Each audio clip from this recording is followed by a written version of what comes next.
when I run, Mm-mm. my last loop, I cry. Oh ya. It never happened. I really crying because it's emotionally impacting to me. Ketemu saya bilang bahwa I inspired by your journey. Dan menurut saya itu something yang buat saya jauh lebih berharga ketika lu bisa menginspirasi orang lain in a positive way.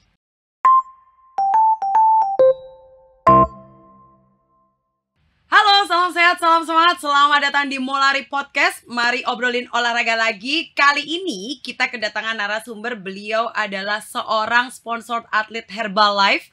Beliau juga multisport entusias. Beliau tidak hanya menekuni satu cabang olahraga aja, tapi 3. Siapakah kira-kira beliau yang dengan segudang prestasi? Mari kita sambut Kaidir Akbar. Biasanya aku memanggil dia adalah Coach Idir. Apa kabar Coach Idir? Baik, apa kabar kamu juga Mbak? Luar biasa dong. Luar biasa. Gimana? Hari-hari ngapain? Cerita sedikit boleh? Hari ini lagi recovery Mbak. Oh, recovery. Soalnya hari Minggu kemarin habis ikutan race. Nah ngomong-ngomong ikutan race, sudah berapa kali sih ikutan triathlon? Kalau yang kemarin itu triathlon yang ke-75 kali. Wow, boleh dong kita kasih tepuk tangan dulu dong. 75 kali triathlon. Sudah berapa tahun triathlon? Kurang lebih 12 tahun lah menekuni triathlon.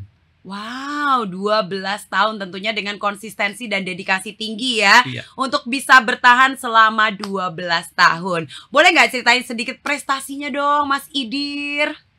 Prestasi paling gini, dulu tuh kalau kita ikutan triathlon, kita pasti awalnya coba-coba dulu kan. Coba-coba. Jadi cobanya yang pendek dulu. Coba yang pendek. Sama kayak dulu lari misalnya, nyobanya 5K dulu, baru 10K, terus ultimate goalnya apa biasanya? Maraton? Iya, biasa gitu kan. Nah, kayak di triathlon mirip tuh. Kita ikutan dulu yang paling pendek, sprint distance namanya. Sprint distance tuh yang larinya 5 kilo. Terus berenangnya 750 meter, sepedanya 20 kilo. Habis itu kalau udah bisa sprint, kita coba Olimpik. Olimpik tuh larinya 10 kilo. Habis itu baru kita ikutan Ironman. Nah, ini adalah kiblatnya triathlon ya, Ironman ya. Untuk yang long distance. Jadi Ironman juga ada yang 70.3, jaraknya setengahnya full Ironman, dan ada yang full Ironman-nya. Full Ironman-nya itu larinya sejauh maraton. Sejauh maraton. Kalau berenangnya berapa kilo? Berenangnya 3,8 kilo, sepedanya 180 kilo. Wow, tentunya bukan jarak yang pendek ya, dan perlu persiapan matang. Nah, ngobrol-ngobrol, ini kan sudah 12 tahun menekuni di bidang triathlon ya. Sebenarnya awal mula cerita dong, gimana bisa jatuh cinta nih sama olahraga triathlon. Ini nggak hanya 1 loh, tapi 3. Iya, soalnya tuh saya tuh nggak pandai main sepeda. Terus lari juga biasa aja. Berenang juga nggak bisa. Ya udahlah sekalian aja. Kalau digabung mungkin agak lumayan. Karena kan kita cari kalau diagram Venn gitu, yang tengah-tengahnya nyambung 3 gitu kan. Irisannya kan. Nah, lingkaran gede ada 3 nih. Kalau di irisan tengah-tengah tuh paling kecil kan. Artinya apa? Orang yang bisa 3-3-nya tuh sedikit. Oh, jadi itu awalnya. Jadi nggak usah jago-jago amat di situ. Oke lah ya. Tapi nggak full juga sih oke-nya ya. Enggak. Pertama tuh gara-gara punya teman dekat gitu, dia kuliah di Taiwan. Dia di Taiwan itu mempelajari triathlon lah. Ya kayaknya dia juga diracunin temennya lah di sana, lihat triathlon ternyata di sana populer, terus dia ikutan. Terus dia waktu dia balik ke Indo, dia cerita sama saya gitu. Mau nggak cobain triathlon? Apaan tuh? Itu loh yang berenang, sepeda lari. Tapi gue nggak bisa berenang loh. Ya nggak apa-apa, nanti kita belajar aja kata dia gitu. Terus gimana belajarnya? Ya udah daftar dulu aja race-nya. Oh iya benar juga. Ya udah kita daftar dulu. Oh gitu. Jadi ini sebenarnya seperti jebakan Batman ya? Iya emang harus gitu kalau olahraga. Motivasi utama adalah dijebak teman. Lebih mudah dan lebih cepat ya prosesnya ya? Iya, ternyata gue ngalamin juga gitu ya. Habis itu suruh daftar race, terus latihan bareng deh. Berapa lama itu awal-awal latihan? Sampai bisa berenang, bisa sepeda, dan bisa berlari? Kurang lebih 5 bulan lah. Dari sejak mulai latihan sampai ikutan race-nya. 5 bulan. 5 bulan. Terus gimana pengalaman pertama race? Cerita dong, race pertamanya apa sih? Pengalaman pertama race itu di Bintan Triathlon tahun 2012. Jadi akhirnya kita ngumpul nih rame-rame, latihannya seringnya di BSD. Oh, deket rumah gue dong. Iya, di Damai Indah Golf, tau gak? Kan tahu dong. BSD kan dulu gak kayak sekarang ya. Dulu sepi banget. Jadi kalau kita latihan tuh enak di BSD. Sepedaannya jalannya masih baru, kompleknya kosong, terus kita jadi bisa dapat speednya bagus gitu ya. Jadi aman lah, dapat environment yang aman. Oke. Berenang di Damai Indah Golf, terus sepedaan di sekitar BSD, terus larinya di sekitar golf itu. Jadi tiap minggu lah kita latihan di sana, ya terus mulai coba-coba ikut race lari juga sejak itu. Jadi barengan gitu loh. Kalau saya belajar developnya antara lari sama triathlon tuh bareng gitu. Jadi sebelum ikut race triathlon malah jadinya ikutan race lari dulu gitu. Oh gitu. Zaman dulu tuh ada. Tapi kalau di BSD tuh latihan renang di mana? Itu di Damai Indah Golf itu. Oh, dia ada renangnya juga. Sport clubnya, iya. Oh. Nah, zaman itu ada organisasi lari kayak klub lari namanya Jakarta Free Spirit. Mereka itu bikin 5K tiap bulan. Jadi 5K series. Asik kan? Menarik juga ya? Iya. Nggak usah jauh-jauh gitu larinya. Apa kita sekarang? Itu dia.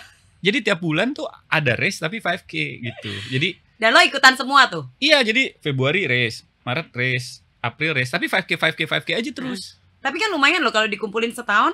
Lumayan, jadi kayak 5K pertama segini, 5K kedua bisa bagus. 5K itu target catatan waktu, jadi lebih bagus. Betul.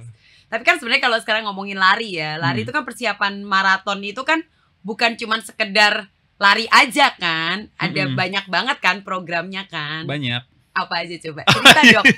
Ini kayak cerdas cermat gue lihat-lihat ya. Mungkin kalau gue dulu ya ikutan maraton gitu ya pertama kali itu malah takut. Kenapa? Takut lah, kan jauh. Gak salah sih. 42 kilo Jakarta Bogor loh ya. Ember. Iya kan. Kayak aduh, sakit gak ya kakinya gitu mikirnya gitu ya. Bener. Terus kan zaman dulu gak ada sepatu karbon, Neng. Mulai membahas. Iya, pokoknya gitu. Jadi saking takutnya ya. Kena outfit asik. Tadi gue bilang, gue ikut race tuh 5K. Baru ikut 10K aja mungkin baru 10 bulan setelah mulai lari baru berani lari 10K gitu. Maksudnya pernah lah lari 10K di latihan, tapi baru ikut race-nya tuh baru 10 bulan kemudian gitu. Baru mau beranikan diri untuk naik kelas. Iya, naik kelas untuk ke 10K. Jadi kayak ngejar 5K-nya bagus dulu, agak lumayan gitu ya angkanya, baru pindah ke 10K. Sama ke HM juga gitu. Terus tahun pertama lari tuh gue gak berani tuh coba maraton. Jadi lo dalam setahun race apa? 5K sama 10K? Iya, 5K, 10K. Nah, baru akhir tahunnya gue beraniin tuh ikut half marathon. Pertama kali. Cuman untuk maraton tuh kayak aduh takut banget ya, kayaknya harus latihannya bener banget deh gitu. Ini jarang-jarang loh Coach Idir bisa curhat mengenai pengalaman maraton yang takut-takut. Iya. Seperti kita lihat catatan larinya kan kencang sekali ya kan. Kok beb lagi. Itu nggak bisa ya, emang dia bebek gampang nanti dipotong sih. Lah. Iya, bisa. Iya. Itu dia apa namanya? Jadi zaman dulu juga bagusnya tuh nggak banyak lomba maraton. Benar. Jadi kita pilih-pilih race yang bener gitu. Meanwhile sekarang kayaknya kita nge-war gitu ya. War bisa tiap bulan ada maraton ya. Bukan main. Iya. Iya.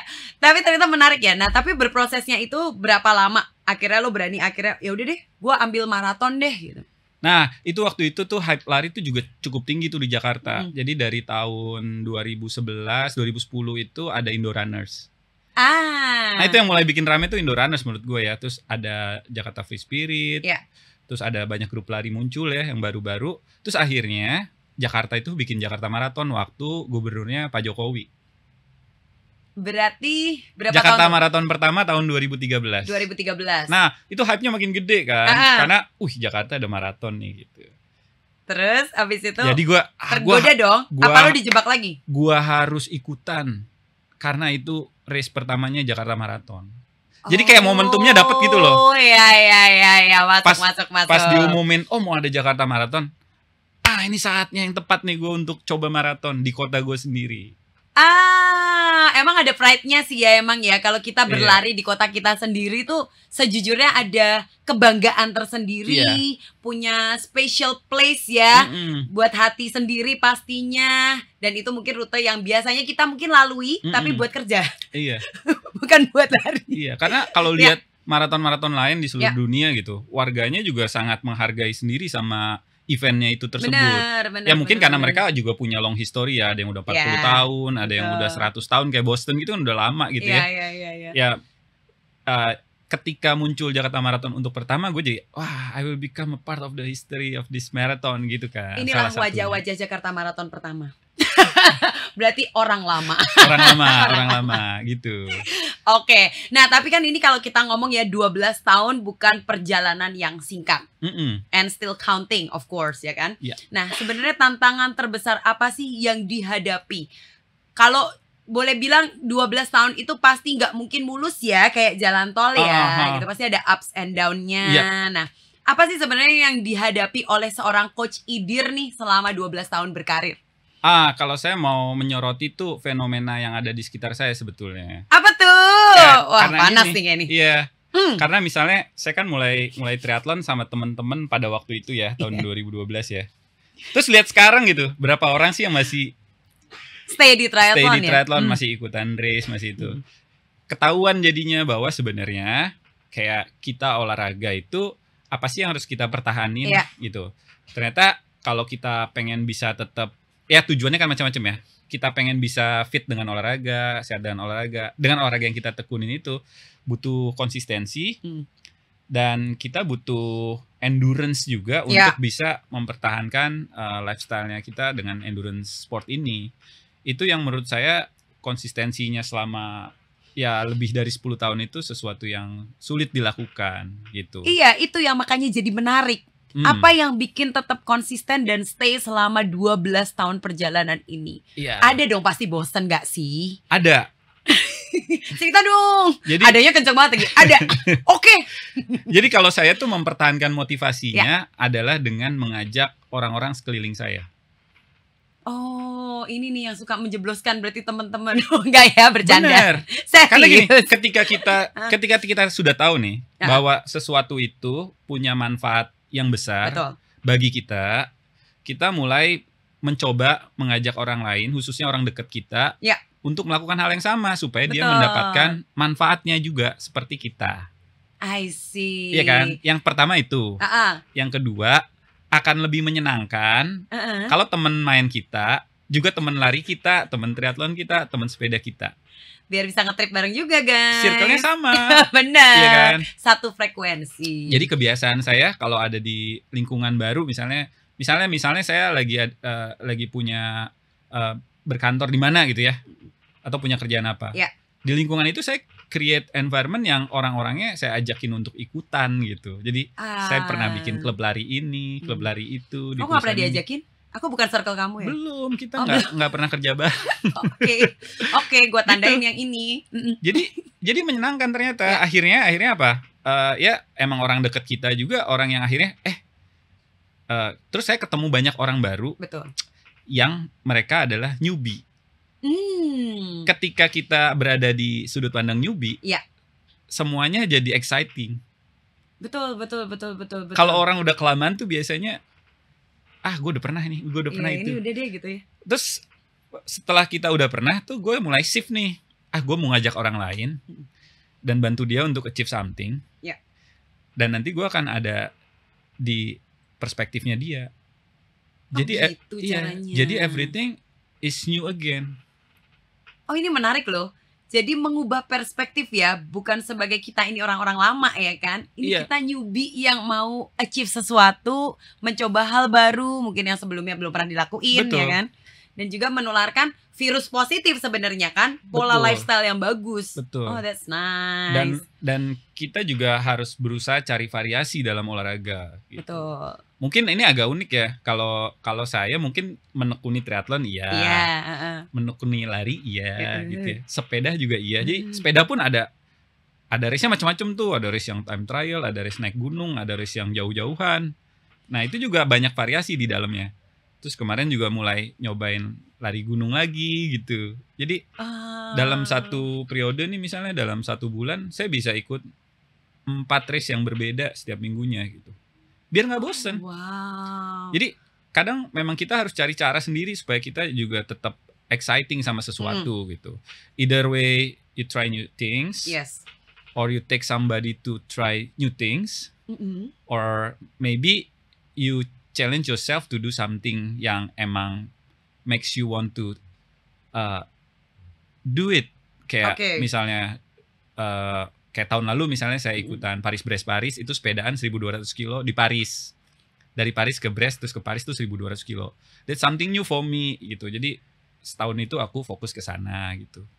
Tahun ini fokusnya aku punya race marathon di akhir tahun gitu. Jadi change apa? Jadi atlet yang adaptif sama perubahan dan punya goal-goal baru terus setiap tahunnya.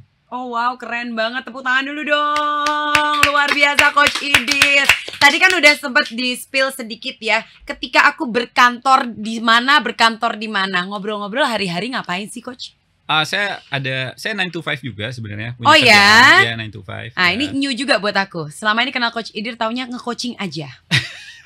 Full timer atlet pikirannya. Iya, yang penting tuh kita bisa manage kerjaan ya. Karena sekarang kan sejak pandemi juga makin gampang ya. Maksudnya kita bisa kerja lewat online, terus masih bisa cek email juga sambil jalan. Jadi every time dibutuhin kita available lah sekarang gitu. Yang penting bisa dikontak gitu. Tapi kalau race-race gitu ya tetap ada jatah cutinya setiap tahun. Jadi normally lah kayak orang-orang yang emang orang kantoran biasa sebetulnya. Cuman yang penting kita bisa manage waktu untuk bukan nyisiin waktu ya, emang kita plot waktu kita untuk olahraga gitu. Terus kita plot waktu juga untuk misalnya memanage itu sama keluarga. Nah, itu. Karena tentunya kita bisa kemana itu pasti ada restu orang lain gitu kan. Nah itu yang penting gitu. Peran keluarga juga besar buat saya. Kemudian saya juga punya anak gitu yang emang dari kecil juga mereka saya libatin untuk kenal olahraga yang saya tekunin. Oh, this is Jadi, nice. Iya, anak saya udah pernah triathlon gitu. Jadi dia tahu suasananya triathlon kayak apa. Karena saya juga organize triathlon untuk pemula dan untuk anak-anak. Selain juga saya melakukan triathlonnya itu sendiri gitu. Nah, speaking of that gitu ya. Anak gue tuh jadi pernah dulu ikutan mini tri. Waktu itu yang jagain di kolam renang Coach Idir. Itu awal-awal gue ketemu Coach Idir. Pasti saya lagi nyelam foto-foto ya. Enggak sih, lo lebih agak takut ini anak siapa, umur 5 tahun kecil banget. Iya, itu kerennya olahraga triathlon yang kita bangun ya. Kebetulan nama komunitasnya Triathlon Buddies, jadi sekalian perkenalan juga sama teman-teman. Kita bikin triathlon itu untuk segala usia. Dan kita juga selalu disupport sama Herbalife tiap tahunnya. Jadi thank you Herbalife, udah 6-7 tahun lah disupport terus sama Herbalife tiap tahun.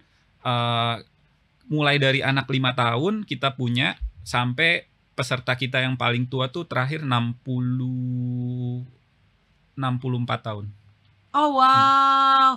Jadi memang olahraga itu tidak membatasi usia ya. Kita bisa mulai dari early pun tidak pernah terlambat untuk kapanpun memulai berolahraga, betul? Betul. Dan serunya gini, kadang-kadang orang tua bisa aja dia menginspirasi anaknya untuk olahraga. Betul. Tapi in the case of triathlon ada anaknya yang menginspirasi orang tuanya untuk melakukan olahraga. Bahkan olahraganya cukup ekstrim ya triathlon. Dan itu saya lihat sendiri banyak sosok-sosok yang inspiratif yang berani ikutan itu.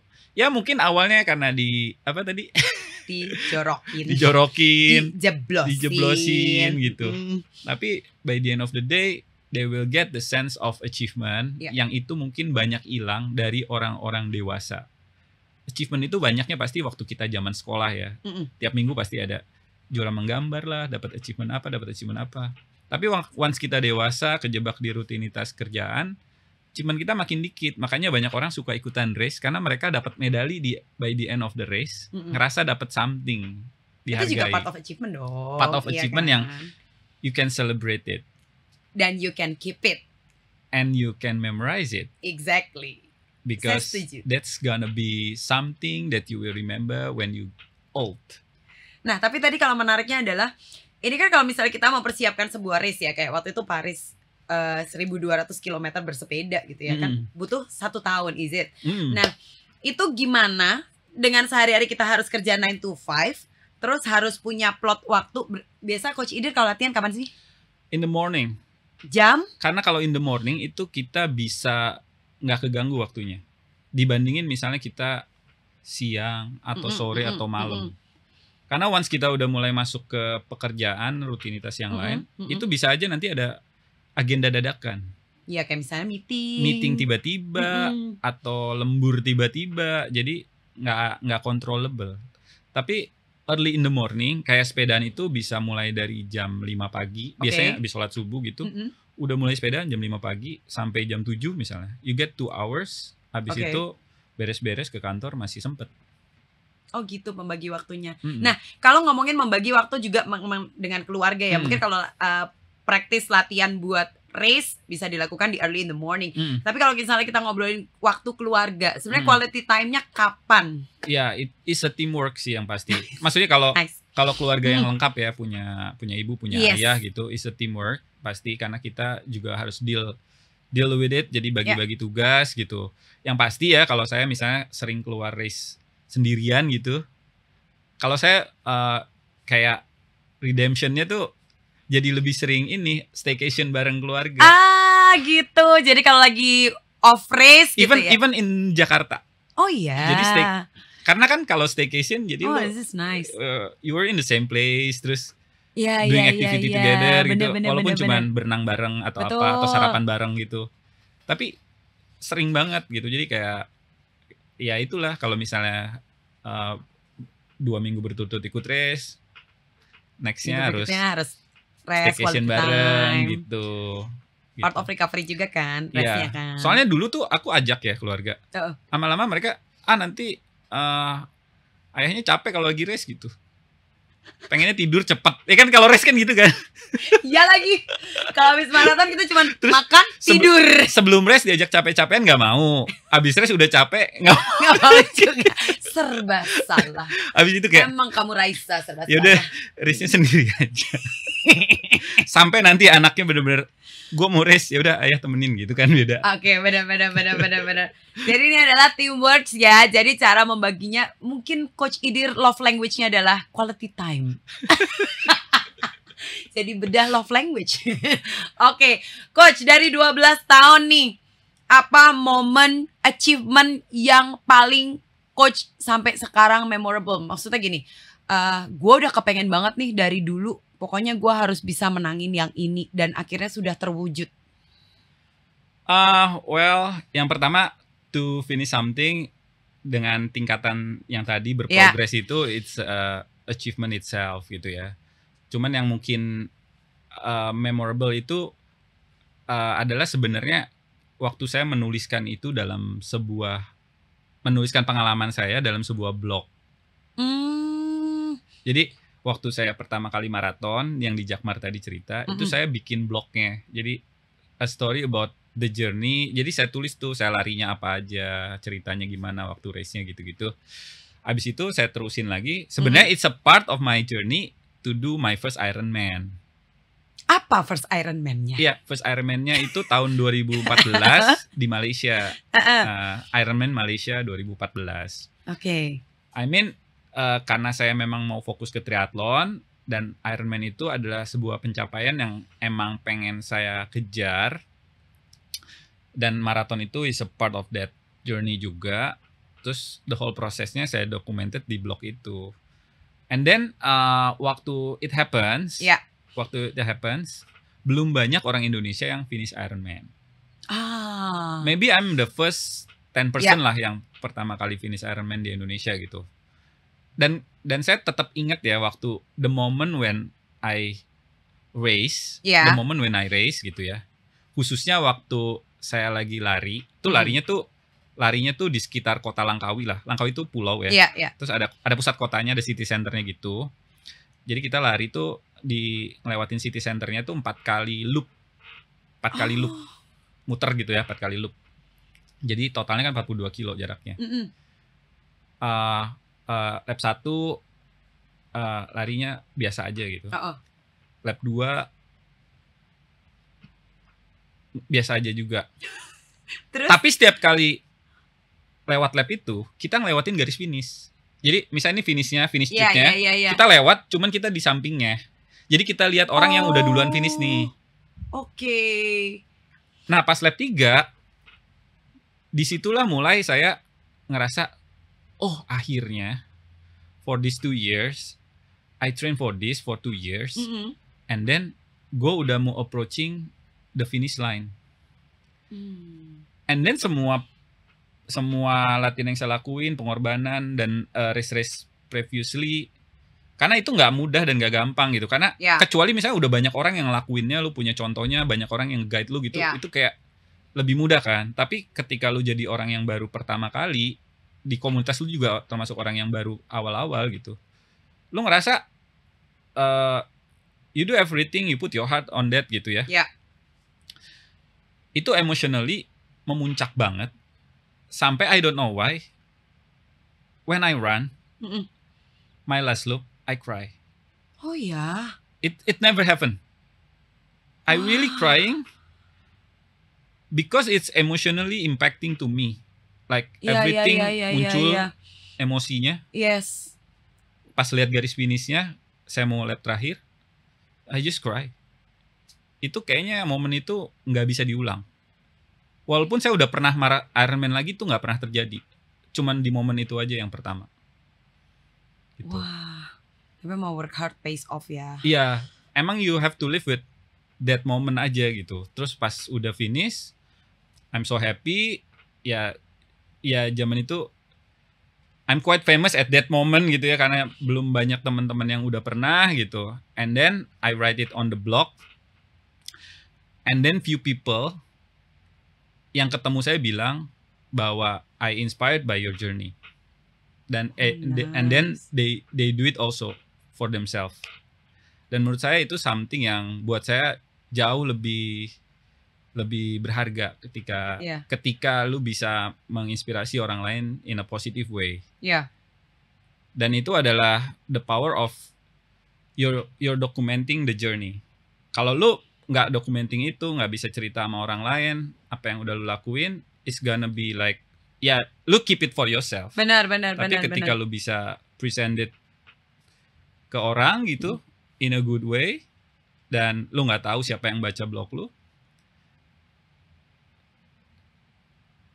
Adik kelas gue yang baca blog gue, terus dia bilang, I do the triathlon and inspired by your blog. And then beberapa tahun kemudian dia inspire his father to do triathlon. Oh wow. Dan semuanya anak ITB. Dan gak pernah ada yang menyangka ya bahwa mungkin kita cuma menuangkan apa yang kita rasakan. Turns out it give a big impact to other people ya. But you have to be like emotionally attached with what you're doing gitu, kayak menyenangkan rasanya. Lu akan passionate about it gitu. So that was the first triathlon yang pernah diikuti dan finish, right? Ironman. Iya, Ironman. Oh, that was nice. Nah, kalau itu adalah momen finish Ironman pertama, rasanya semeledak itu ya kalau boleh dibilang ya. How about pertama kali naik podium? Cerita dong kapan naik podium. Tolong dong ini tisu dong, Coach Idin nangis. Nggak ya, bercanda. Gue juga lupa ya kapan naik podium ya. Keseringan sih lo. Oh, tapi yang bisa gue banggain ini kali. Yang bisa gue banggain satu nih. Oh, pernah ikutan gak Pocari Sweat pertama? Gue Pocari Sweat. Tahu nggak Pocari Sweat pertama tahun berapa? Tahu nggak Pocari Sweat pertama tahun berapa? Ini kan sekarang 11 tahun. Kurangi 11. 2013. Bener-bener gue baru mulai lari tuh 2017. Iya, gue ikut Pocari Sweat pertama dan gue naik podium di situ. Serius. Kategori apa waktu itu? 5K. Luar biasa kan loh. Kan gue bilang gue sukanya 5K. Aku juga suka. Terus gue bisa lari bareng siapa coba? Siapa? Gue lari bareng sama Odekta. Si juara maraton sekarang Odekta. Iya. Latihan bareng. Oh wow. Jadi gue masih bisa bareng sama dia larinya. Ada fotonya gue lari bareng sama dia lagi di Pocari itu. Dia naik podium juga. Kita suka latihan bareng di GBK gitu. Ya bedanya kan dia memang fokus jadi atlet gitu sampai sekarang the best runners female di Indonesia. But the memory ya kayak sebelumnya mungkin gue pernah podium-podium lomba kecil, tapi I don't remember lomba apa gitu. Jadi tapi itu yang paling berkesan ya. Yang itu yang berkesan menurut gue.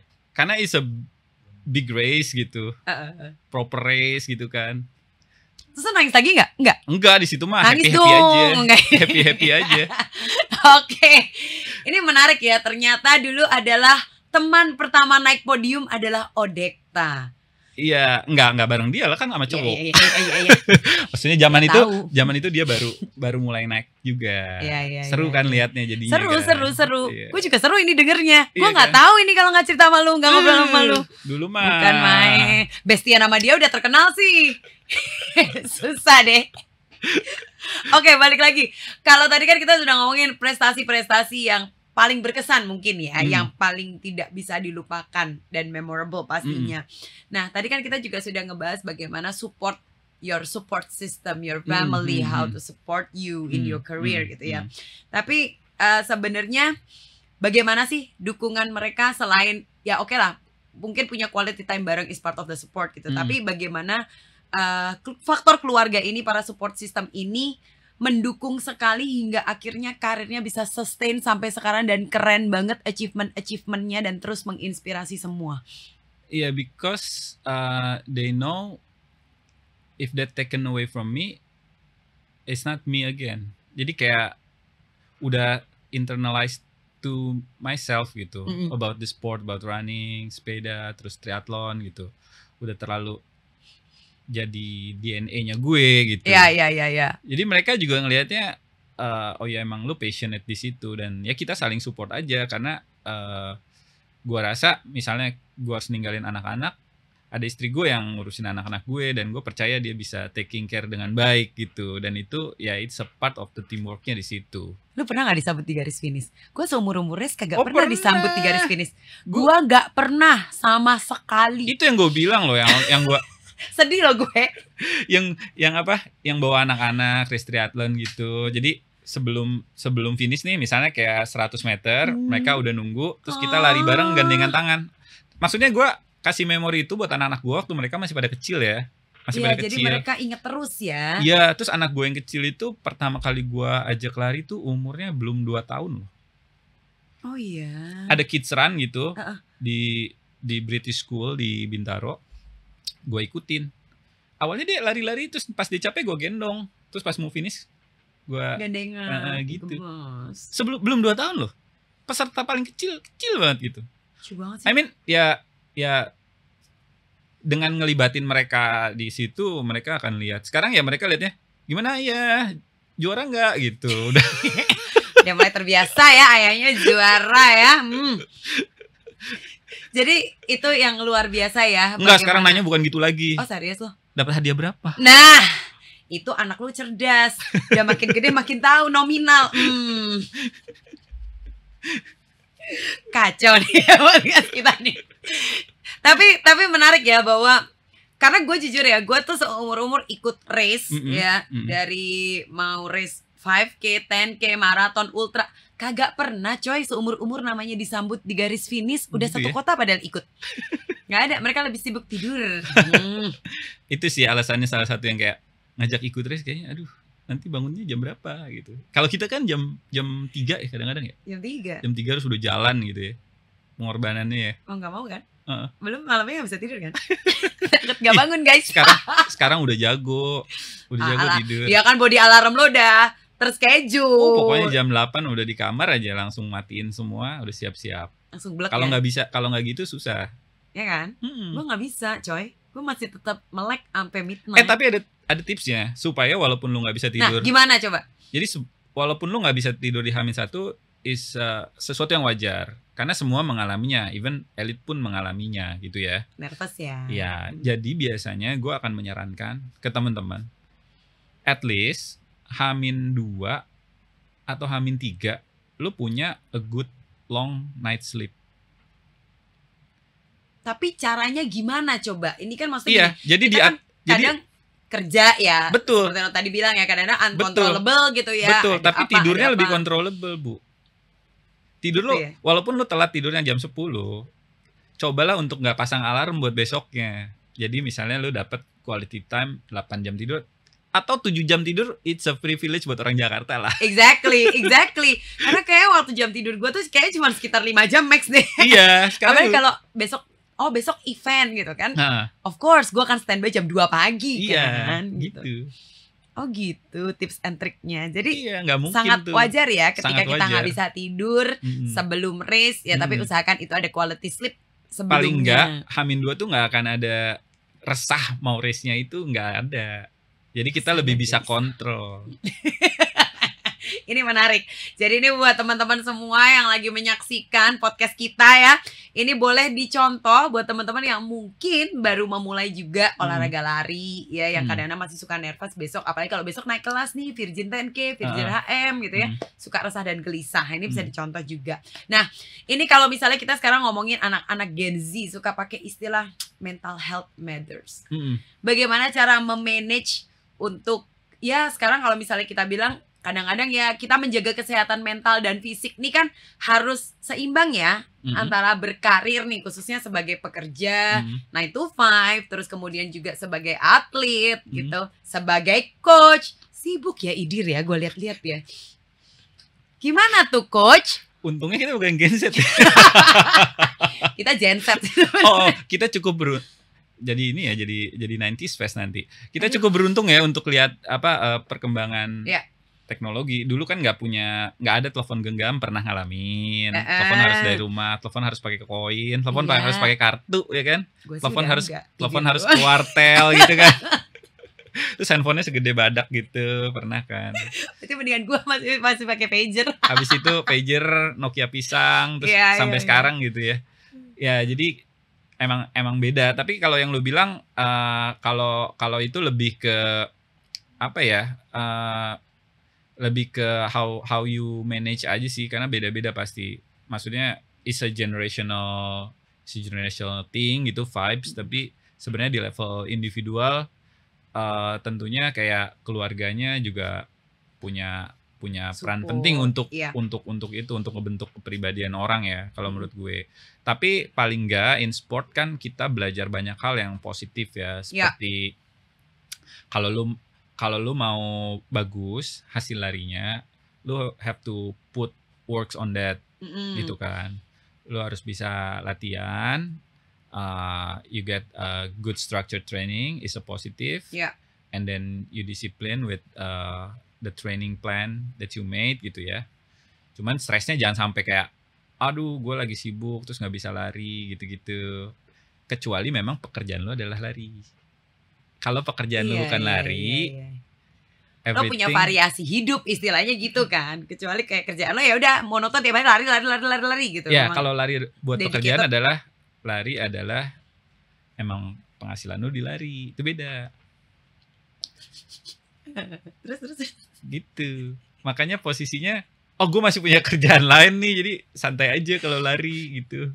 Santai lu tapi gak santai deh. Coba pace-nya Idir berapa coba pace-nya Idir? Aduh. Beda pace. Enggak, jangan sensitif ngomongin pace.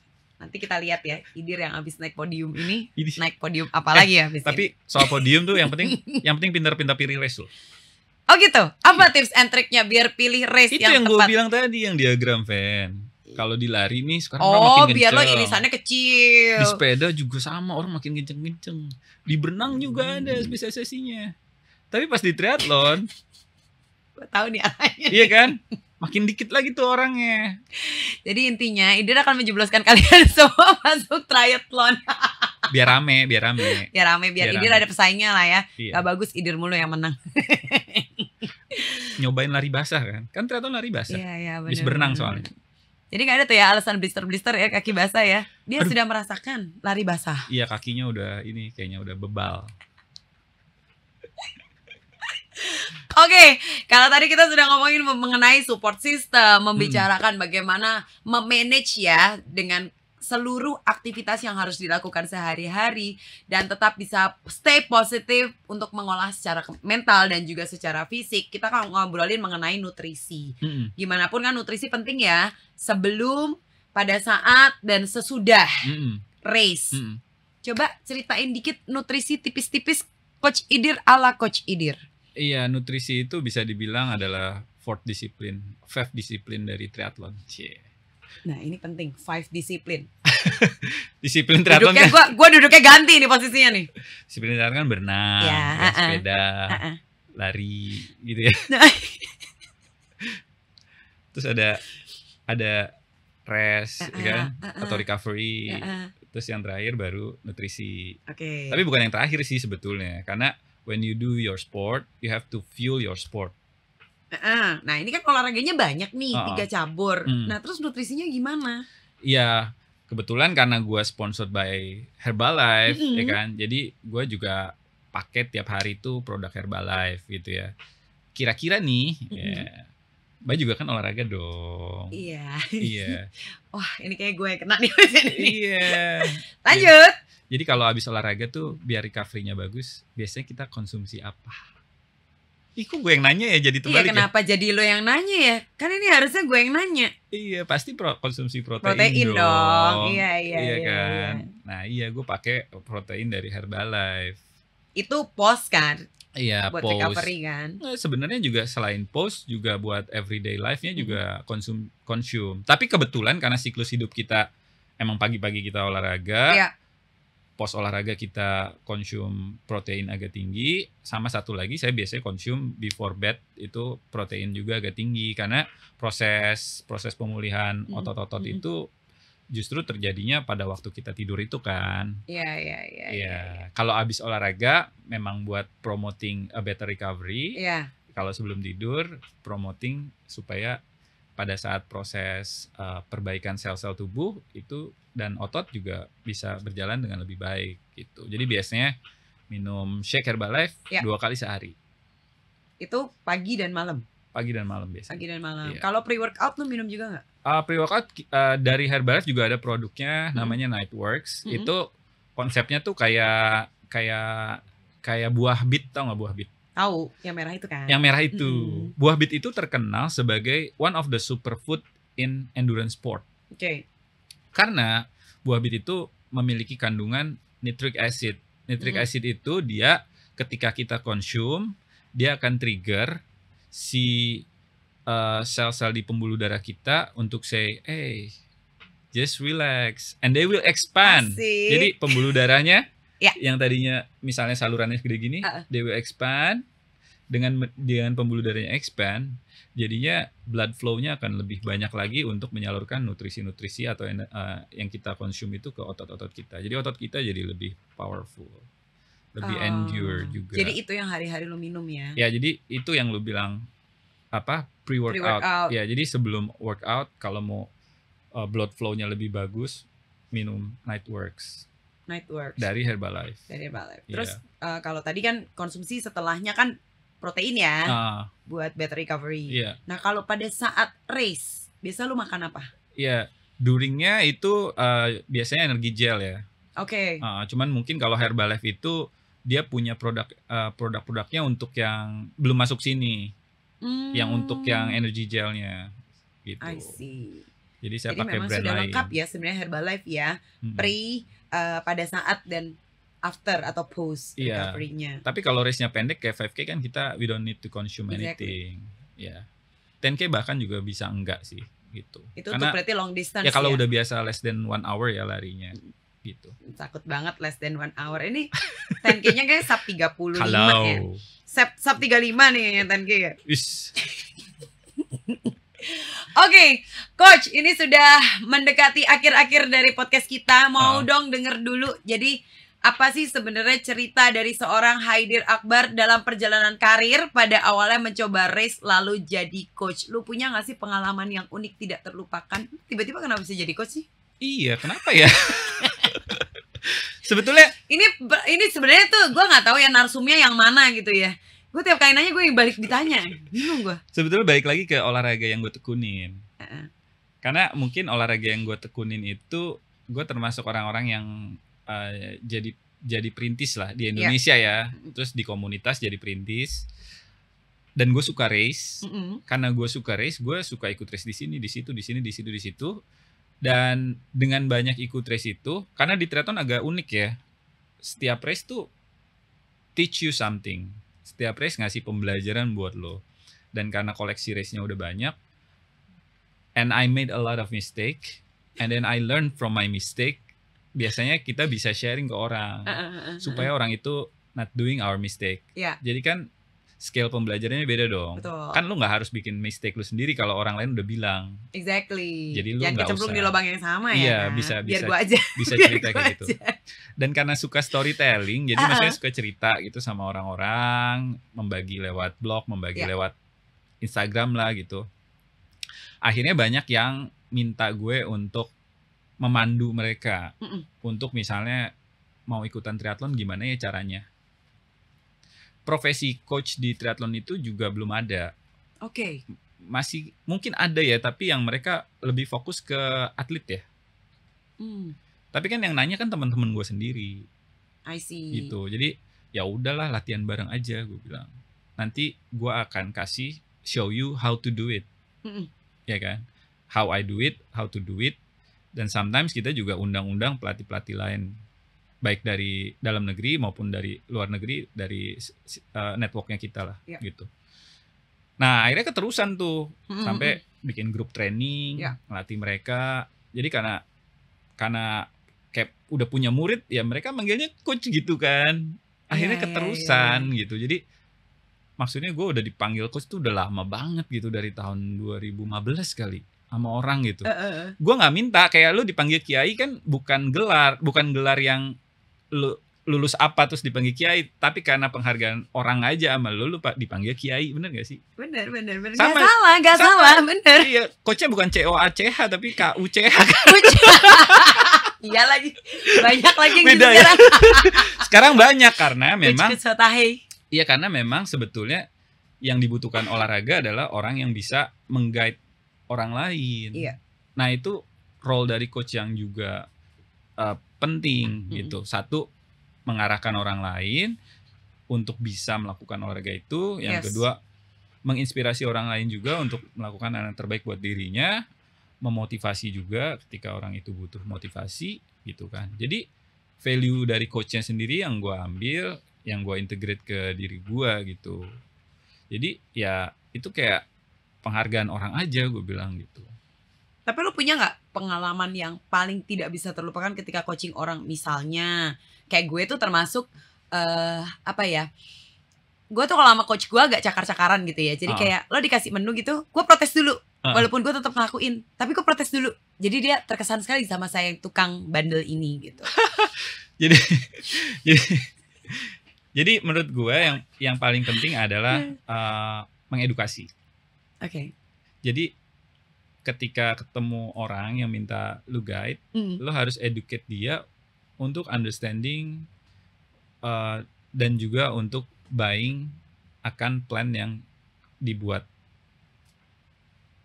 Jadi ketika lo buying the whole idea about the coaching, the training plan-nya, lo harus dapat penjelasannya juga, ya maksudnya coachingnya dapat penjelasannya juga bahwa the plan is this because of this, and then we execute it, and then kayak gitu. Jadi ketika lo melakukannya, lo sudah tahu kenapa lo melakukannya, the why-nya tahu, sehingga lo akan melakukannya dengan mindfulness gitu.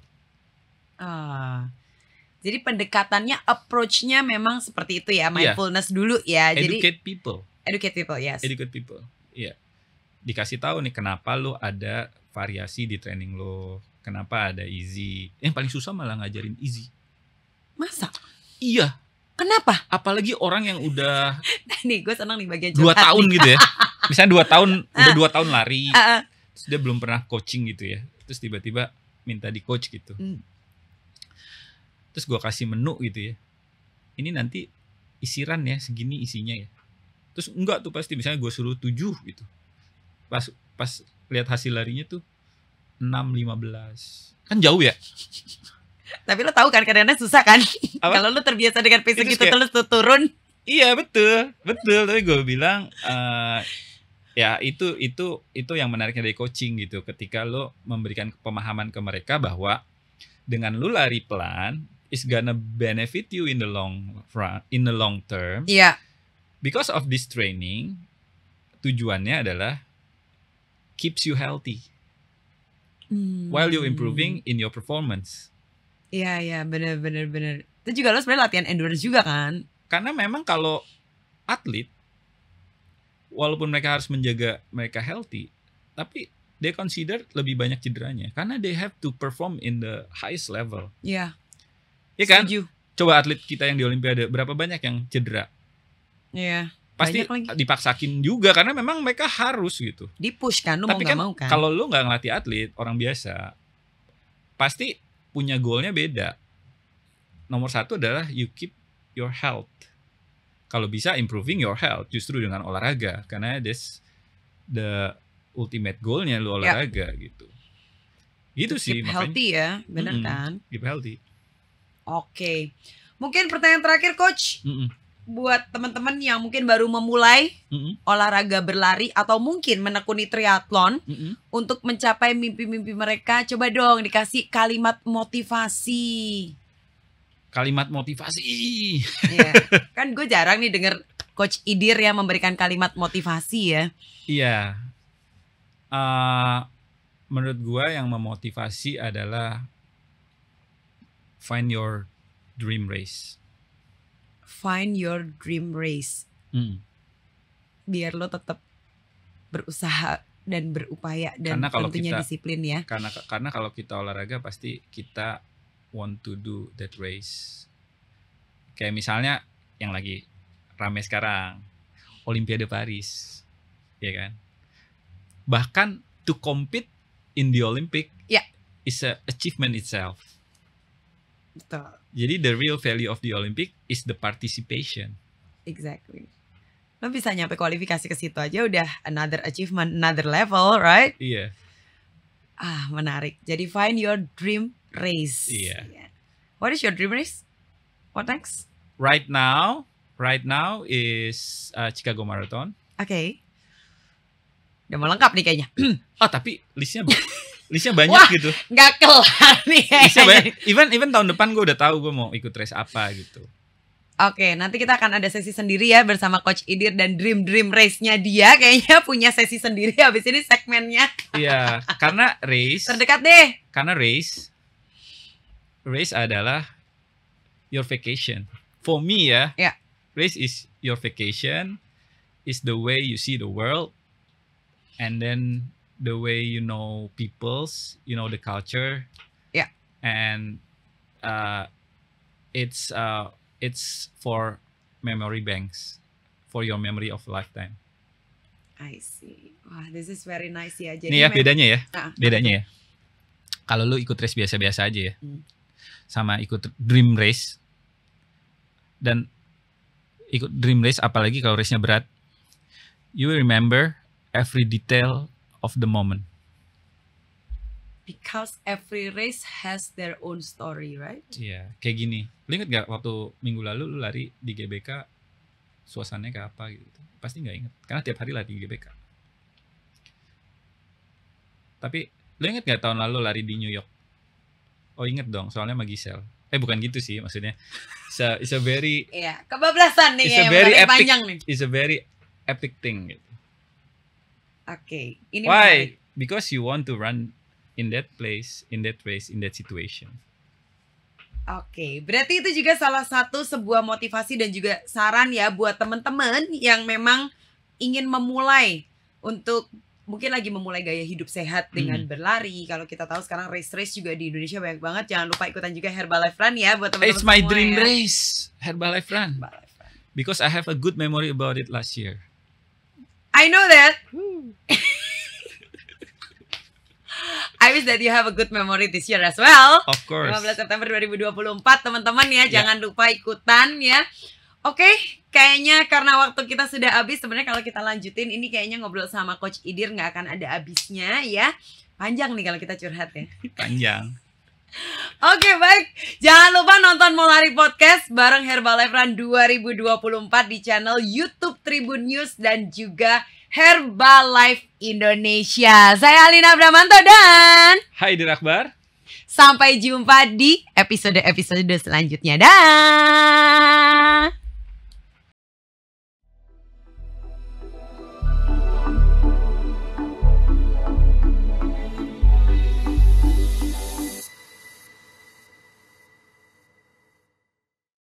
Terima kasih sudah nonton. Jangan lupa like, subscribe, dan share ya.